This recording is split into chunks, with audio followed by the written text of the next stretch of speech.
आज मैं आपको प्रेजेंट इंडेफिनिट टेंस के निगेटिव के बारे में बताने जा रही हूँ।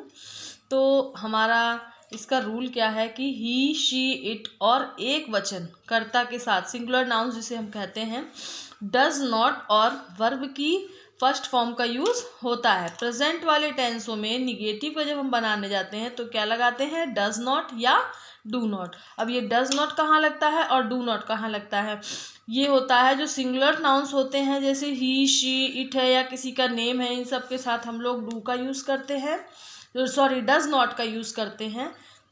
और आई, वी, यू, दे, इन सब के साथ बहुवचन कर्ता के साथ डू नॉट का यूज़ और वर्ब की फर्स्ट फॉर्म का यूज़ होता है। ठीक है। और जब आएगा कि यदि कभी नहीं आया हो यानी कि नेवर, तो सब्जेक्ट के बाद में क्रिया से पहले नेवर लगा देते हैं। जैसे इस तरीके से देखा जा सकता है, डू नॉट या डज नॉट के साथ फर्स्ट फॉर्म लगेगा। और लेकिन जब इन नॉट वाले निगेटिव वाले हमारे आते हैं तो इनमें एस या ई एस नहीं जोड़ा जाता है, क्योंकि जो प्रेजेंट का हमारा अफर्मेटिव सेंटेंस जो हम लोग बनाते हैं तो उसमें हम लोगों का स्टार्टिंग एस या ई एस यूज़ करते हैं। हम लोग एस या ई एस से हमारा सेंटेंस बनता है। बट जब निगेटिव वाले में हम लोग आएंगे जहाँ पर हम लोग डू नॉट और डज नॉट का यूज़ करेंगे, उस जगह पर फर्स्ट फॉर्म तो लगेगी लेकिन एस या ई एस नहीं लगेगा। नेवर के साथ डू नॉट और डज नॉट का यूज़ नहीं होगा। नेवर के साथ ही, शी, इट और दूसरे एक वचन कर्ता होने पर फर्स्ट फॉर्म के लास्ट में एस या ई एस जोड़ा जाता है। समझ में आया। नेवर के साथ जब हम लोग नेवर वाला बनाते हैं तो उसमें ही, शी, इट या सिंगुलर नाउन्स जो होगा उसमें हम लोग एस या ई एस फर्स्ट फॉर्म के साथ जोड़ेंगे।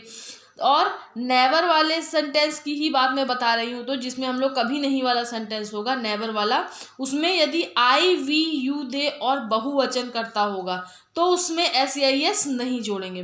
कुल मिला के एस या ई एस समझिए कि निगेटिव वाले में नहीं जोड़ना है, बट जो नेवर वाला आएगा और उसमें सिंगुलर पर्सन्स होंगे उसमें हम एस या ई एस जोड़ेंगे। ठीक है। थोड़ा सा ये हमें रिमाइंड करना पड़ेगा, दिमाग में रखना पड़ेगा। ठीक है। फिर जो नेवर वाला होता है उसमें आई, वी, यू, दे और बहुवचन करता होते हैं, उसमें एस या ई एस हम लोग नहीं लगाते हैं। अब जैसे इसका एग्जाम्पल है कि कमला अच्छा गाना नहीं गाती है, तो क्या हो गया, Kamala does not sing sweet song. Kamala does not, Kamala singular person है, हमने पहले बताया था कि डज नॉट लगता है। वह स्कूल कभी नहीं जाता है, he never goes to school, never लग गया। और मैंने बताया था कि ही, शी, इट और दूसरे एक वचन कर्ता के होने पर हम लोग नेवर में वाले में एस या ई एस जोड़ेंगे, इसलिए मैंने इसमें गो की जगह गोज लगाया है। तो हमारा सेंटेंस क्या हो गया, he never goes to school. ठीक है। ओके।